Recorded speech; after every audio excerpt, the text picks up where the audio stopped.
Good afternoon, everybody. Welcome to the Recruiting Women to Cybersecurity from Intention to Action webcast. This is Casey O'Brien with the National CyberWatch Center.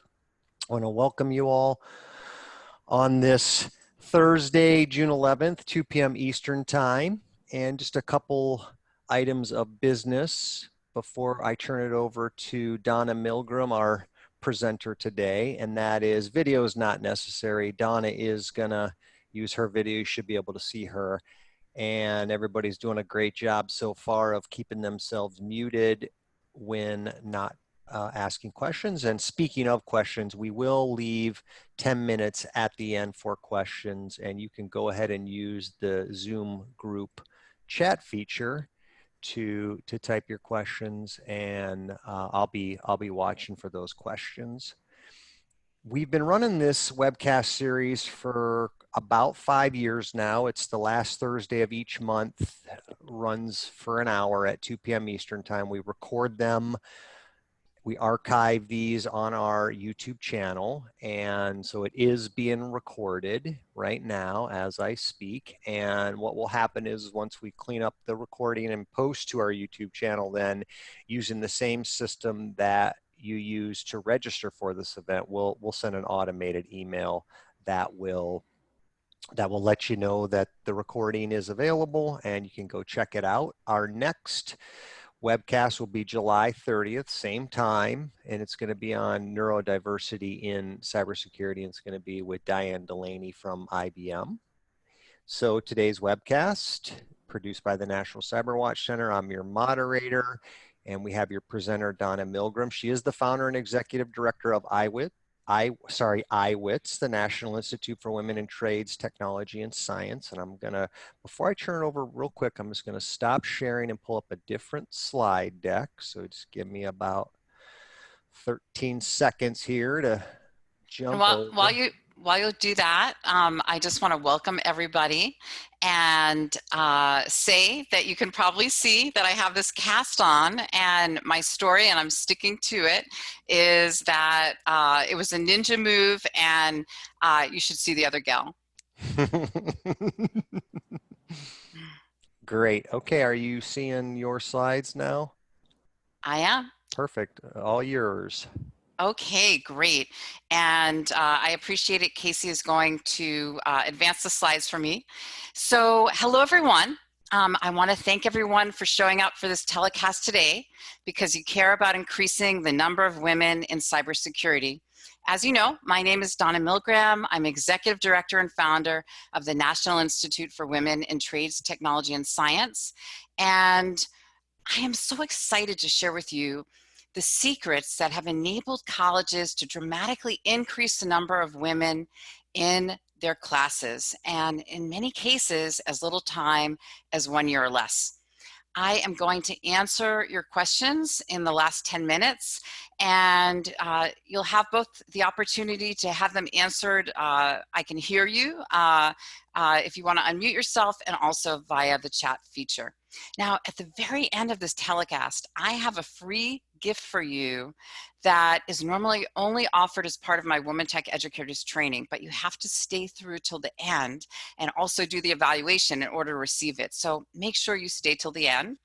And also, I will be giving you a one-time WomenTech training offer, and you won't want to miss that either. So stick around till the very end.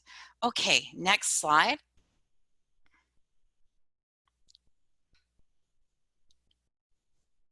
So I just want to go over the agenda. And first, we're going to be talking about the status of women in cybersecurity. And then I'm going to go on to the top 3 recruitment mistakes that I see schools making. And then we'll go on to the top 4 recruitment secrets. I'll be talking about how both Fayetteville Technical Community College and Broward moved the needle on cyber and IT. And also, I will be talking about the WomenTech Educators July online boot camp and the special offer. We'll do the evaluation. If you fill that out, you get the recruitment and retention of women STEM program checklist, as well as actually the Fayetteville and Broward case studies. Actually, I'll show you where you can get all of our case studies, and then I'll answer your questions. Next slide. So, before I go into the content, I actually am going to launch a poll that I'd like to find out a little bit about you. And so if everybody could go ahead and fill out the poll. Are you with a cybersecurity program? Yes or no? If you have a cybersecurity program, what percentage of students are female? And there's a NA if you're not with one. And has your school tried recruitment strategies to increase female students in the cybersecurity program? And then I have really some like knowledge questions, which I'll be answering later to see. Is a Cyber Patriot Girls event for grades 9 through 12 an effective recruitment strategy for college? Yes or no? And is a cyber summer camp for girls in middle school an effective recruitment strategy for a cyber college program? So I see we have 42 participants. I'll give you just a couple more seconds to go ahead and answer before I end the polling. 57% of you have voted. Okay, one more minute.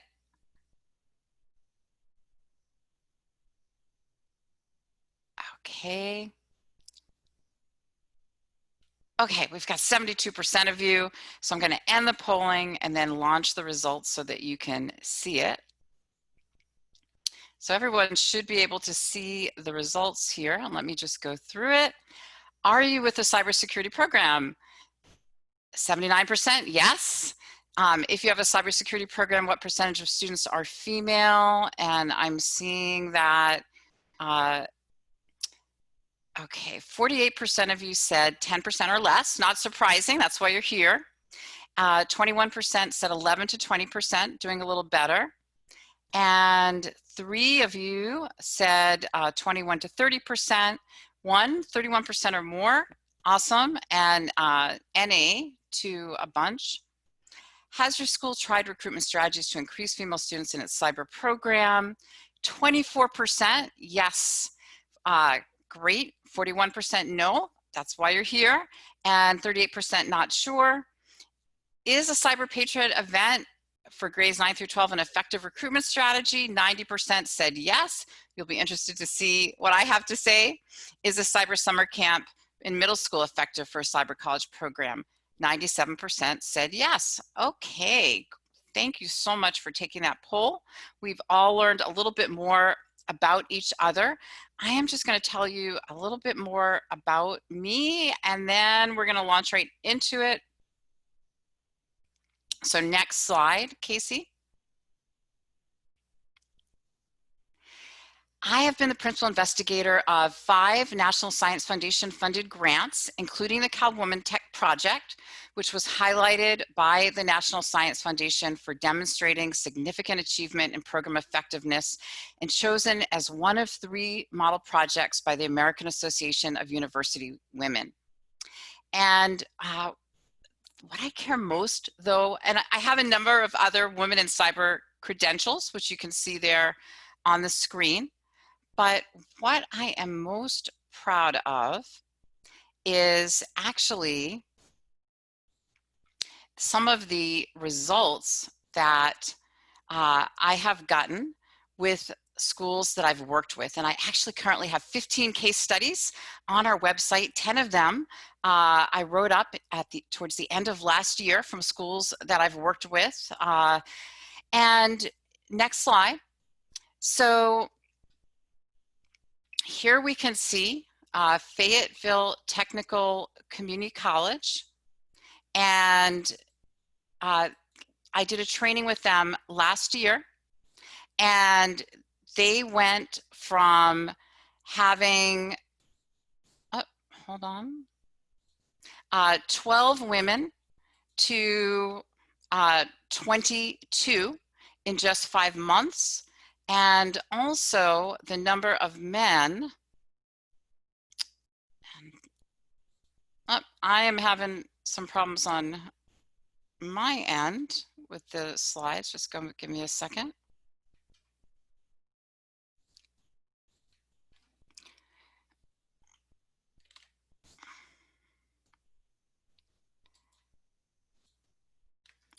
So the number of men went from a little over 50 to nearly over 100, a little over 100.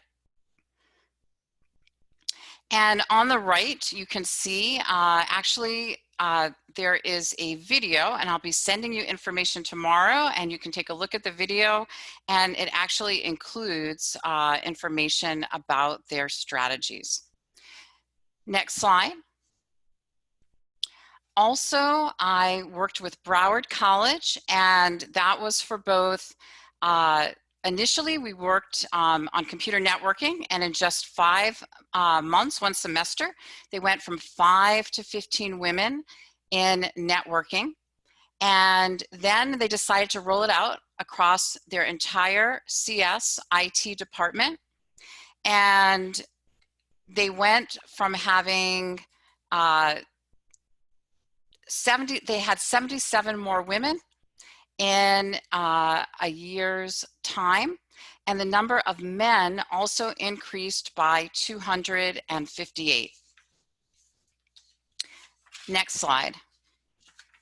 So one of the things that I am proudest of is that in both of these cases, there was no additional cost to either of the colleges.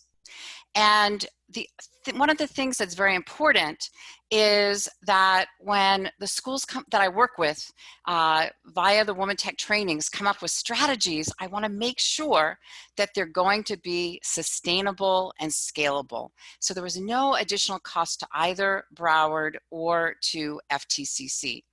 Broward focused initially, as I said, on computer networking as a career pathway, and then they rolled it out and focused on CSIT, and that included cybersecurity. Okay, next slide. So I just want to tell you something about why cybersecurity in particular is so important to me and my personal connection. I am a junior mom to Kemi McCauley Newman. You see a picture of her and myself here on the screen from a couple of years ago. It was through a family event. And she, as you can see, has multiple certifications. She went to Johns Hopkins and got her MS in IT security. She has her own firm, and she's very successful. Now, she was an intern for the Institute for Women in Trades, Technology, and Science from age 14 to 19. We have, during that time, she then transferred from community college, where she was initially, to UC Berkeley and got her degree in math. And then she took a gap year. And I had suggested both networking and cybersecurity to her, and she fell in love with both of them, and now she's a national expert. Now, what I want to say is that it wasn't always easy for Kemi. One of the things that's very important to me is that the path be easier for other women and people of color. And honestly, that's what the Institute for Women in Trades, Technology, and Science, IWITS, and the WomenTech Educators Training is all about: empowering educators and counselors to empower women and girls so that they can literally see themselves in all kinds of careers, including cybersecurity. Next slide. So I wanted to just show you very quickly the current state of women in the cybersecurity workforce. Now, this is a 2017 Global Information Security Workforce Study, Women in Cybersecurity, presented by the Center for Cyber Safety and Education and the Executive Women's Forum on Information Security Risk Management and Privacy. And they projected 1.8 million empty security positions this year. And they also indicated 11% female in the global security workforce. And that was the same as 2013. The needle hadn't moved. Now, there's another study that recently came out, everybody's referring to it, 24% female, and it's by ISC squared. Now, what happened? Was there suddenly a huge surge and all of the efforts were successful in recruitment? It's pretty interesting because I looked at this study in some detail, and here's my educated guess. They themselves say the way they changed the research methodology is what made all the difference. And they included anybody who spent at least 25% of their time in cybersecurity responsibilities. And my guess is that there are lots of women who have administrative responsibilities who are also doing cybersecurity that suddenly got included. And by the way, I think they're a great potential source of recruitment for cybersecurity education and potentially full-time cybersecurity jobs. So I wanted to mention this because this 24% number has been floating around, and I think it was, as they said, the change in methodology. I think we're all here because we know that boots on the ground reality is there's not a lot of women that are in cybersecurity.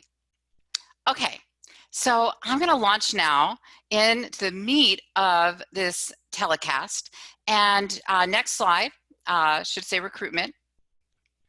And I'm going to go on to the common recruitment mistakes. Are you making them? Next slide. So how not to recruit to women to cybersecurity. Next slide. And recruitment mistake number 1 is recruiting women to cybersecurity the exact same way you recruit men. Now, why shouldn't you do that? Next slide. So this study that I mentioned earlier looked at the differences between men and women in the cybersecurity workforce. And guess what? There are educational differences. And it's interesting.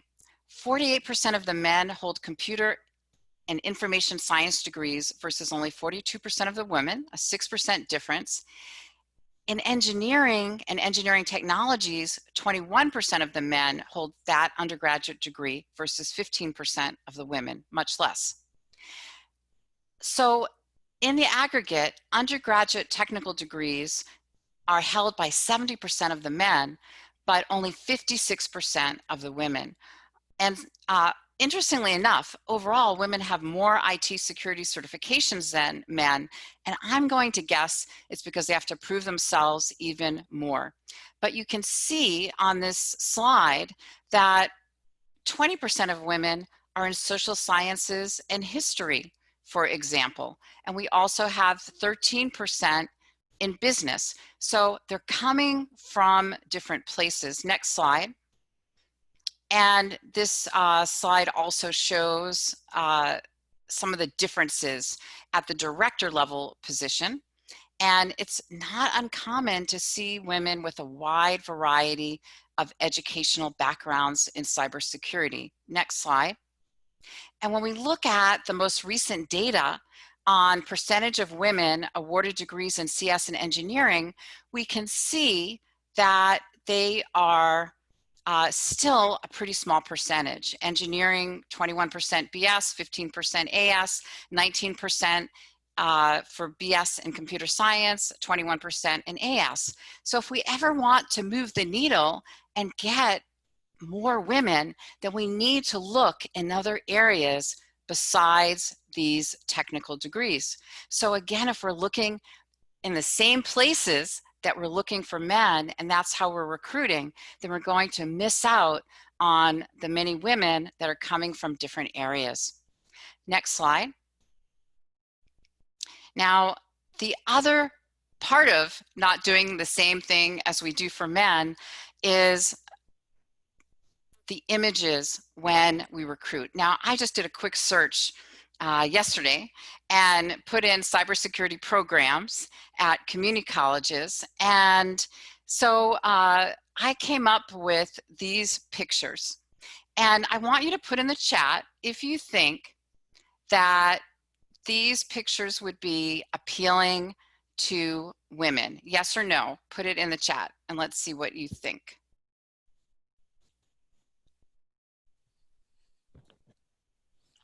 Lots of no's coming in, Donna. Lots of no's. Okay.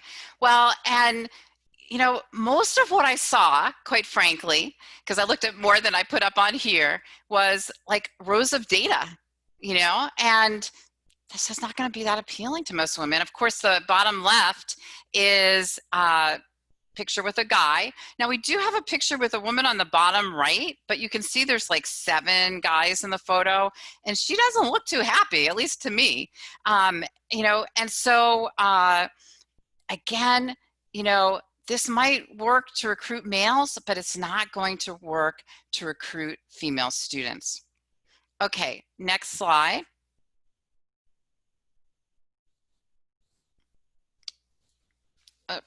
Okay.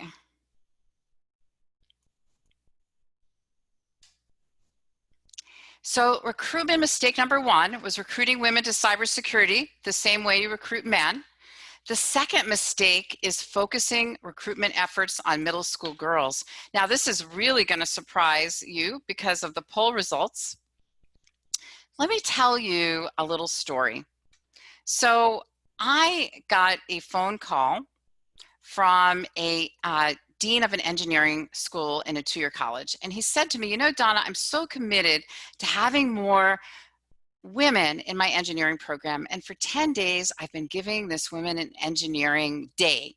And he described it to me, and it had hands-on activities, and there were role models, and both the girls loved it and the parents loved it. They had done evaluations. And frankly, it had all the kind of activities that I would recommend. He even had a web page for this Woman in Engineering Day. And he said, but I've been doing this. I don't have one more female in engineering. Now, when I went to the web page, I looked and I saw that the females looked really young. So I asked him, what's the grade level of these girls? And he said to me, they're middle school. So I said to him, they're not even going to be eligible to enroll in your program for maybe 4 or 5 years. Do you have any connecting activities between this event and the time that they would enroll? Well, there was a long pause. And then he's like, I guess that's why I don't have any more female enrollments. So what he did, next slide, is what I call career awareness. And career awareness is a good thing, but I want you to understand that that is actually not recruitment for enrollment. I'm going to show you what that looks like in a minute. That's very different. So Cyber Patriot, the way that I have seen it played out, is career awareness. Again, a good thing, but that is not actually recruitment for enrollment. Same thing with cyber summer camps or any type in any STEM career pathway of these programs that are middle school or a broader range, 9 through 12. Those are career awareness, and you can totally choose to do those, and there's value in that. However, it's very important for you to understand the distinction so that you understand I'm choosing to do career awareness. It's not recruitment. That's a different activity. And when we go into how to do it, I'll be sharing examples of recruitment activities. Okay, next slide. Recruitment mistake number 3 is having no women in cybersecurity recruitment campaign, often just having one flyer. And so what I often find is that a school that has tried something and hasn't worked is maybe they tried to have one event once, or they tried a couple of flyers, but what they didn't have was a robust recruitment plan created by a team of key stakeholders with measurable goals. And FTCC And Broward, that's what they had, and that's what is required in order to have these kind of results. Simply having some unconnected strategies, and a couple of them, as opposed to a unified, robust recruitment plan, will not result in your being able to broaden participation. Next slide. Okay, so I am going to go on now to the recruitment secrets. And the first recruitment secret is, and by the way, if you don't learn anything else in the telecast today, this first secret will have been worth it. You need to create a female-focused recruitment campaign with multiple touches. And that's what Broward and Fayetteville Technical Community College did. And this is really important. The team is going to have actual instructors and administrators, as well as potentially some counselors and outreach staff, possibly someone from the Learning Center for the retention side of things. And the other thing, both Broward and Fayetteville Technical Community College, using the WomenTech Data Dashboard, got baseline numbers of males and females in their introductory classes. So let's take Fayetteville, which focused just on cybersecurity. They looked at what are the introductory courses that you need to take the first semester, and they got the averages over you need to have at least 2 semesters, preferably 4 of usual semesters. And then they actually set goals for how many more females they wanted to have. They had 5 months into the fall semester. I did the training with them in March.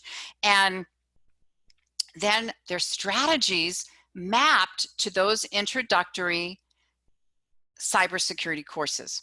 So anytime they did a recruitment activity, it was with the goal of getting more female students into those specific targeted courses. And the career information that they did, the call to action was enroll in the upcoming classes. And so they made sure that the audience that they recruited to any Women in Cybersecurity career information events were actually eligible to enroll. So these would not be the middle school students, but I'll show you some of who they were.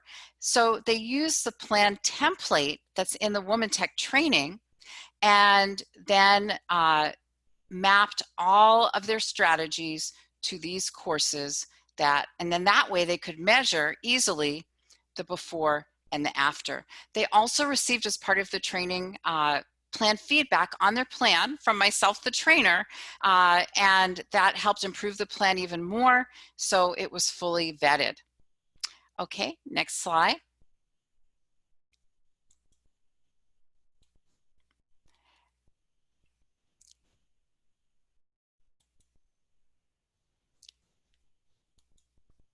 Recruitment secret number 1, create a robust female-focused cybersecurity recruitment campaign. Recruitment secret number 2, it's critical to have female-focused career events. And so Women in Cybersecurity role model events or hands-on days can be one of the most effective strategies for recruitment if enrollment is the purpose. Next slide. So again, just showing you Fayetteville's outcomes, 12 to 22 on females, but you also see males went from 58 to 101. Next slide. So there's 2 things that the cybersecurity program did. One was that they had a WomenTech they had a tech talk that was a monthly event that had been part of what the school was doing. It was part of their pre-existing cloth. And they said, you know what, let's use this tech talk and have a Women in Cybersecurity tech talk and use it as a recruitment event. They also did an online webinar version as well. And they had female presenters who graduated and had landed good jobs in industry. They also featured female faculty and staff members who spoke on their own experience working in the field. Next slide. And here, Fayetteville, there is a military base there, very important in that community. And they actually were able to have a woman who was also a graduate of the U.S. Army Command, as well as a lead associate at Booz Allen and Hamilton as their keynote speaker. And so she was one of the speakers. And they also had some students, female students who had graduated, as well as the instructors. Now, you might be saying to yourself, well, you know, this was for females. Were males allowed to come? Yes. And in fact, the publicity said that male students are also welcome. And in fact, males came as well. And the overall publicity not only increased the number of females, as you saw, but it also increased the number of males. But by having something, this is key, that was female focused, that's how they were able to move the needle, while having the ancillary beneficial effect of also increasing the number of male students. So next slide. Let me show you how that worked at Broward College. As I mentioned, initially they focused on computer networking and went from 5 to 15 women. They also improved their retention from 80 to 100% in one semester, but then they rolled it out across the entire IT and CS department and increased females by 77, males by 258. And one of the primary strategies that Broward used was to create a 10-minute PowerPoint presentation on why you should study IT. Now, this was shown to all students, male and female, that were in the introductory computer classes, which the department had within their bailiwick. But it featured female role models and female themes. I'm going to show you a couple of slides from it in a second. And it emphasized that women are welcome in IT fields. They play a key role in a variety of these fields, from fashion to health services, and that IT can really make a difference for others. Next slide. So this is one of the slides from the 10-minute presentation. Girls are equally adept at creating computer games as boys, sending that messaging. Next slide. So here we see on the left-hand side that nanobots in blood, the future is coming, where these tiny robots can function like our own white blood cells and destroy bacteria and other pathogens. This is speaking to the helping others aspect of computing.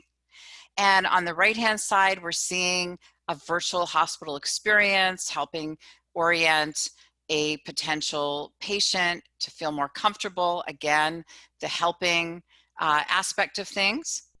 Next slide. And here we see also IT with the making of music and clothing and art. On the right-hand side, we see 3D body scanning helps with a perfect fit for modeling and fashion. So again, appealing. Now, these are female interests overall across the board, but guess what? Some of the males are also interested in these areas as well. And so we saw an increase not only in the female students, but in the male students. And the dean of the department actually trained all of the instructors to deploy that 10-minute presentation across all of their introductory classes at Broward. Okay, next slide. So we heard that recruitment secret number 1 was creating a female-focused cybersecurity recruitment campaign. Recruitment secret number 2, women in cybersecurity role model events can be one of the most effective strategies for recruitment if enrollment is the purpose. Recruitment secret number 3, selecting the right target audience is critical for success. So you can have the right strategies, just like that engineering professor that I told you about, but if you have the wrong target audience, as he did with middle school girls, it won't be effective to actually increasing and moving the needle on those numbers in enrollment. So it's so important to figure out what your best target audience is and what the low-hanging fruit is going to be. And that is going to vary based upon school level, institution. I actually, as part of the WomenTech training, before you even get to the training, do a 1.5 hour team building orientation call that includes a half hour just on selecting the right target audience and figuring out the lowest hanging fruit. Well, here are some areas potentially for cybersecurity. And so number one is that we're focusing on increased enrollment in a year's time or less, and in reach in a 2-year college, and this can also be for some 4-year colleges, it depends. Focusing on your internal market. Those students already enrolled at your school are most likely to be your lowest hanging fruit because they've already made the decision to be there. They have their childcare, if they have kids, or they have their financial aid set up. And some places to look would be like Intro to Computers, as Broward did.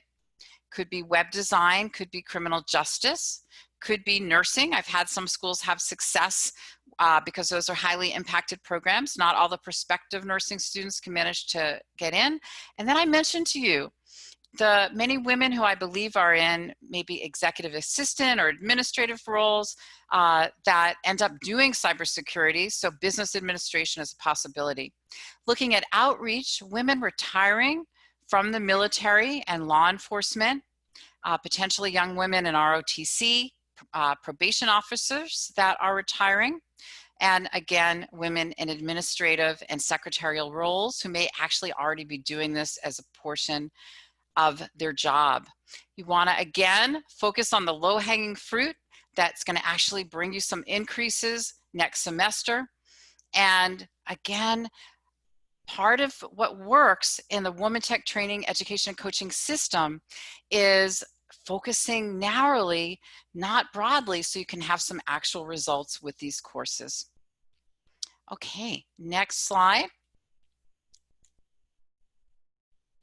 So as I've said, and I'll say it again, selecting the right target audience for your outreach will make or break your recruitment plan. Next slide. So e-recruitment is something that I have been advocating for over 10 years. It was already part of the required elements of our recruitment plan. And now, where not all schools are actually going back in person in the fall, e-recruitment is all the more important. But here's the good news. E-recruitment is effective for both in-person events as well as for online. And in fact, most students go online, or potential students, to learn about schools and programs. Now for community colleges, this tends to be via their phone, important to keep for mobile optimization to keep in mind.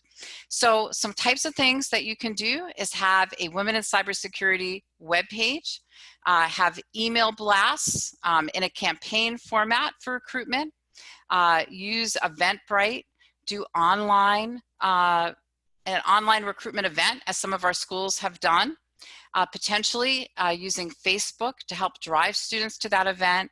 And all schools have an online learning system, and you can also deploy via the online learning system a presentation potentially, such as Broward did, through the online learning system and InReach as well. Okay, so next slide. Now, one of the first schools to have success in this area was Wesleyan in Ohio, and they held video chats. And video chats had amazing conversion rates for them. Next slide. They had, back in 2010, 260 students participate in a video chat, and 220 of them actually applied to the university. And of those 220, 92 ultimately enrolled. That's a really good conversion rate. So that's why I started advocating doing these kind of online events back then. So they were one of the first. Now, we were actually able to do a whole plug and play online package for City College of San Francisco. They came to us because they had a grant to get more women and underrepresented minorities into auto pre-apprenticeship. And they had very little time until the pre-apprenticeship opened, just 2.5 months. So they contracted with us to actually do the whole outreach package. I was able to get a lot of really rich information because we developed the online web page, we developed the Eventbrite, and I put some questions in the Eventbrite so that I could find out how they had heard about the Woman in Auto Wrench to Success in-person events. And what was interesting was that when we broke it down and we looked at how they had heard, the number one way you can see, next slide actually, was via email, 28%. Event flyer could be both online or offline, and that was 19%. Website, 16%. In-person personal encouragement conversation, 10%. Eventbrite, 9%.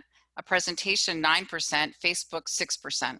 And so next slide, I aggregated them, and 58% had heard via online strategies, 19% via in-person strategies, and we can see that event flyer was both, and that was 19%.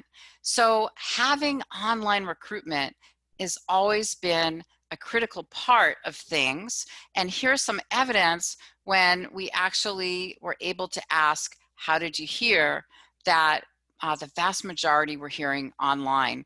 Now, another college that we helped get 50% females, next slide, right from the start, was City College of San Francisco's Maker Sphere, new course. Nationally, women are 20%, and they wanted to have them be 50% of Makerspace.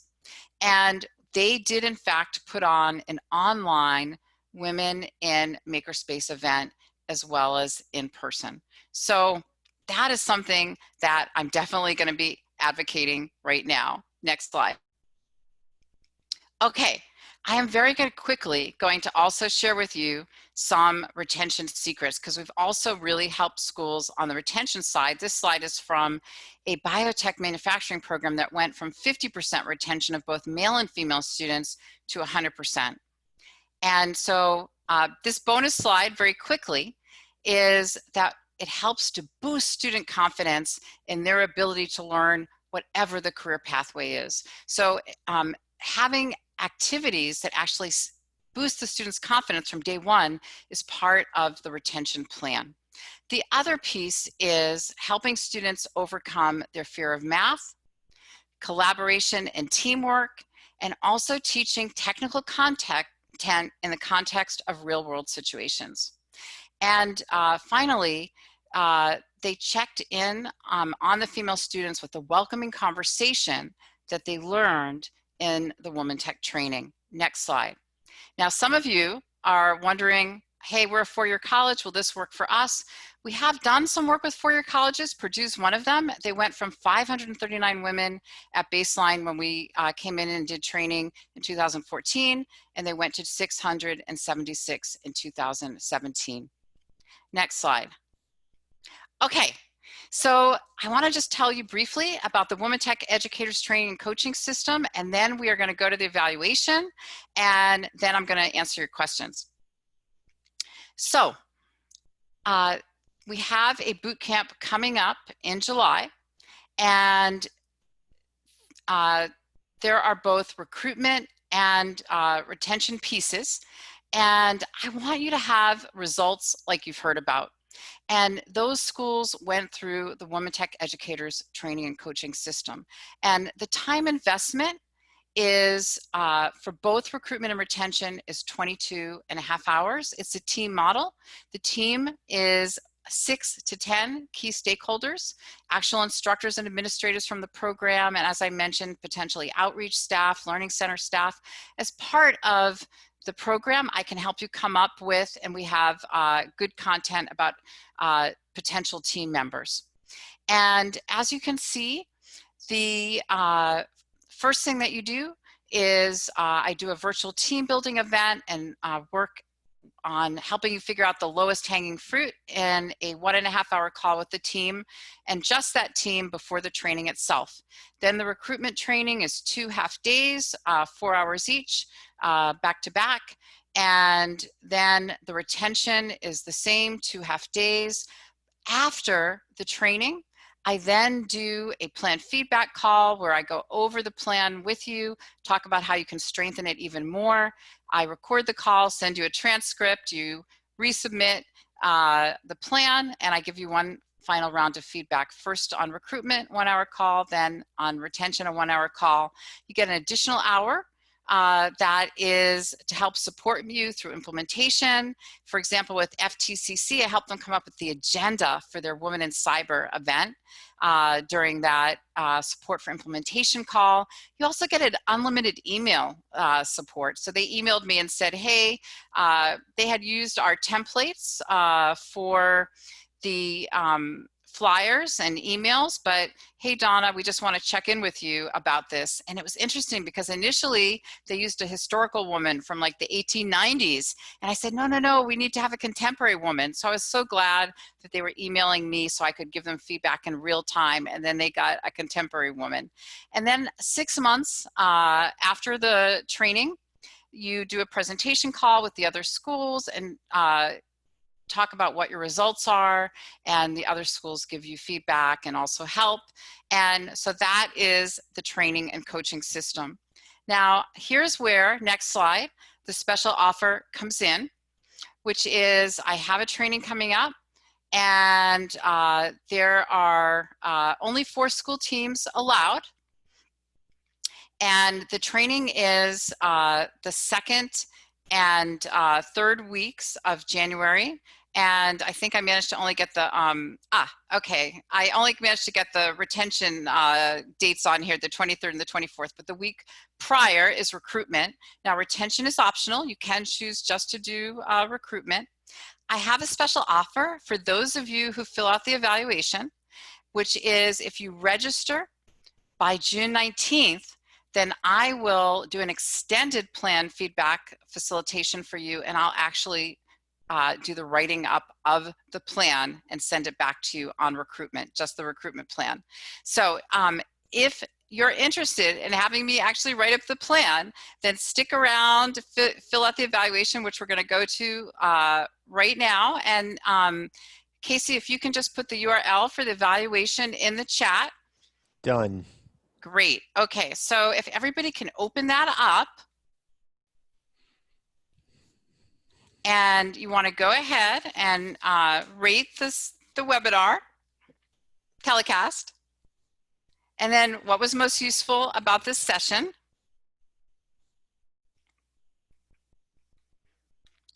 Do you plan to apply something you learned in this session in your work?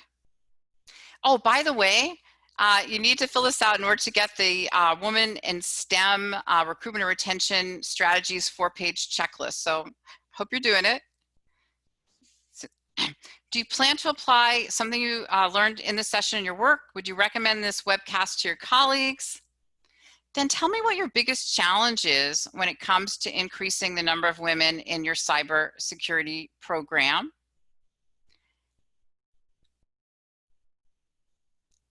And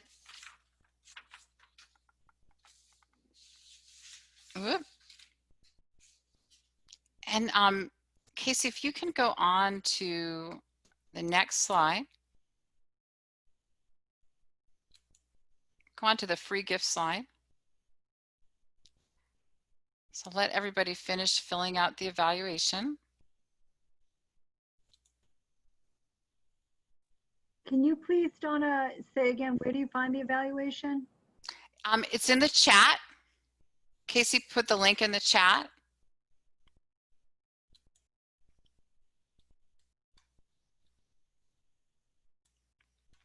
And if you fill this out, then we'll have your emails and we'll send everybody who filled it out the free gift. And you'll also be eligible for the special offer for the WomenTech training in July. And does everybody have the link? Yeah, they should. Okay, great. We are ready now to go on to what is my favorite part of the telecast, which is the questions and answers. So you can both unmute your microphone. I'm going to let Casey handle that part of it, but you can also write a question in the chat. And so I'm looking in the chat. Is there anybody that wants to, and you know what, let me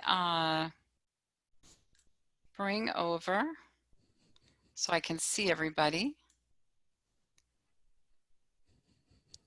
so that I can get the gallery view. Does anybody want to ask a live question? Sure, I'll go. I have a question. Sure. When would you suggest is a great time frame to, hold these events during Computer Science Education Week or right before the spring semester is over, during the fall? When is a really good time to hold these certain events? Yeah. So to some degree, it depends. If you have a pre-existing event that has worked well for you for recruitment purposes, then that event is going to have a hard date, and then you might have an event within an event.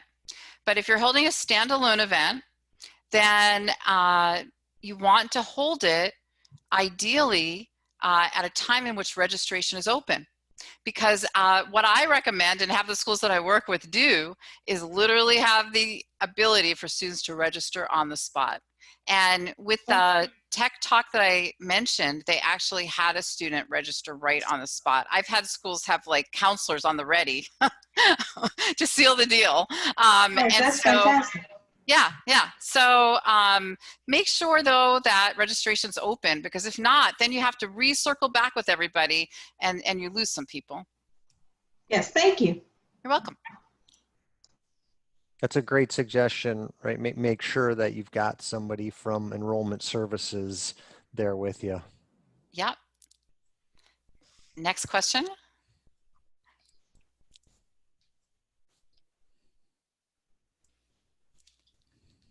I have a question. Great, Andrea. Okay, I just didn't know, I don't want to interrupt anyone else. I had a couple questions. Do you have any schools that are doing programs specifically just for women, so the intimidation of having men in the classroom isn't a hurdle for them? I don't know of any schools that are doing this specifically for cybersecurity. I do know that there are some cybersecurity patriots that are just for females, but I consider that to be career awareness. I just want to point out, I really hope that if you're considering the WomenTech training, you'll come for both the recruitment portion as well as the retention portion. Mm-hmm. In the retention portion, we do many things so that schools and instructors are able to make sure that there's a welcoming environment for female students and that they're integrated successfully.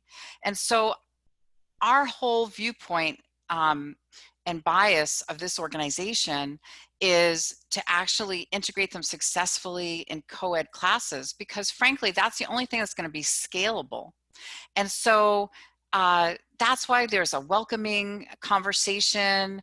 That's why we spend a lot of time on things like structured pairing, and so that the female students are not being left out or excluded. And so I haven't seen that, but I want everyone to feel confident that they would gain the tools to make sure that once women are in the classroom, that they're going to be able to be integrated successfully and feel supported.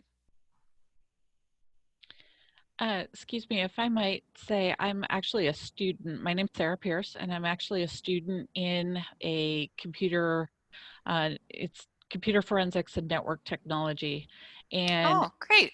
not only I am the only woman in a room full of men, and everyone from my fellow students to the instructors, they are so welcoming and so helpful I'm that I so never glad. feel like, oh my gosh, I'm the only woman in a room full of men. It's we are all students learning together and we're all in this together. So that might be something that might help with the retention, is asking those questions.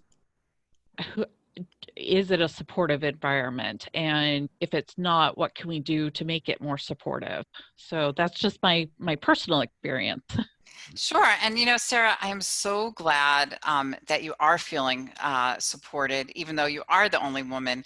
I'm here because I don't want you to be the only woman. I want there to be many more. But, it's important that we understand that it really can be a positive experience, even if there's not a large number. And in your case, you're the only one.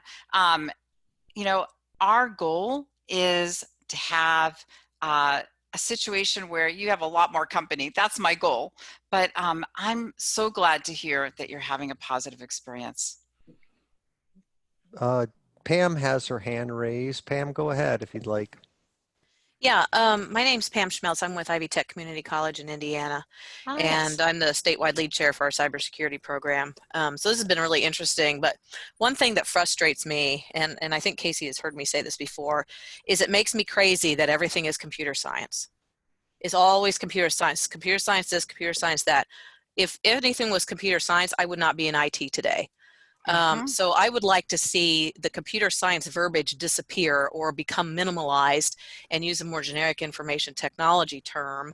I think that will help because there is more to IT than computer science.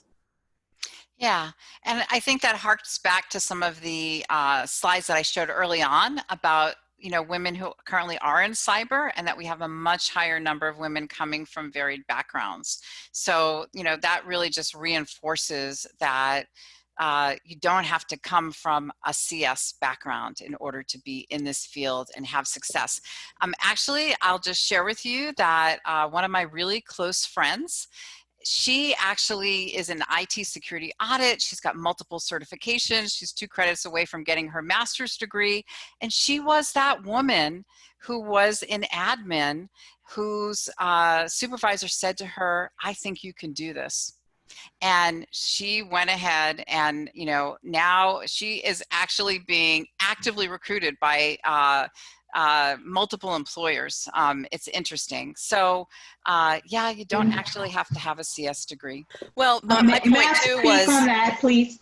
My name is Dr. Jackson, and I do have a PhD in computer science, and I am on this to recruit more. And when I say Computer Science Education Week, it is not just computer science. I promote and I encourage students from many different backgrounds, from culinary to music to theater. And I let them know that this field, not just computer science, CIT, computer information technology, data science, all of it, we are here to recruit more women, not just in computer science, but all the computing technology fields. So, but we always started with computer science. Many, many years ago, almost 20 years ago, it started with that verbiage, computer science. And it's still limited with the amount of students that exist in the field, not just in computer science, but CIT in general. So I am here to try to, open the door to let female students know that it is a welcoming community. And although the number is limited with myself being an African-American woman with a PhD in computer science, we don't see many, but I always tell my students, you're a woman, you're gonna be seen anyway. So, so just having that welcoming environment, not only for computer science, but for CIT, networking, cyber, data analytics, and all of it. It matters to me. And Sure. yes, I am computer Sure. science. And I just want to say that this is part of a larger conversation about broadening where we get cybersecurity students and employees from.